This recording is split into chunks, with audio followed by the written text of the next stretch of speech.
কাল যখন মাইলস্টোন স্কুলে এই বিস্ফোরকটি ঘটে তখন মানুষ অ্যাম্বুলেন্স আসতে দেরি হওয়ার কারণে মানুষ কিন্তু যে যার মতো করে বাচ্চাদেরকে নিয়ে বাচ্চাদের মাংস মনে হয় ঝরে পড়ছে এমন অবস্থা।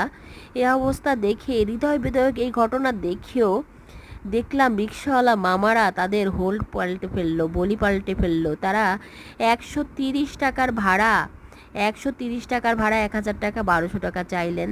যেখানে 30 টাকা 40 টাকার ভাড়া সেখানে চাইলেন 150 টাকা 200 টাকা 300 টাকা।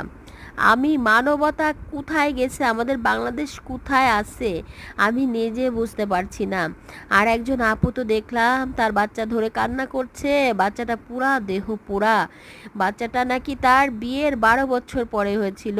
কত আশা কত আক্ষেপ নিয়ে সেই স্কুলে দিয়েছিল, সে কি জানতো তার জীবনটা এরকমভাবে লিখা হয়ে যাবে, স্বর্ণ অক্ষরে না কালি অক্ষরে লিখা হয়ে যাবে, পুড়ে সে ছাই হয়ে যাবে। এমন আত্মঘাতী কি বলবো আমি, যে 15 সালে বন্ধ হয়ে যাওয়া বিমান আমাদের বাংলাদেশে চলছিল। আর বিমানে যে ছিল সেও কিন্তু চায় নাই। সে যদি চাইতো তাহলে তা একটা বাটন চাপলেই সে তার জায়গা মতো ফিরে যেতে পারতো, রিজেক্ট করলেই সে বেঁচে যেতে পারতো। কিন্তু সে চাইছে যে আর যাতে আত্মহত্যা না হয়, এই কারণে সে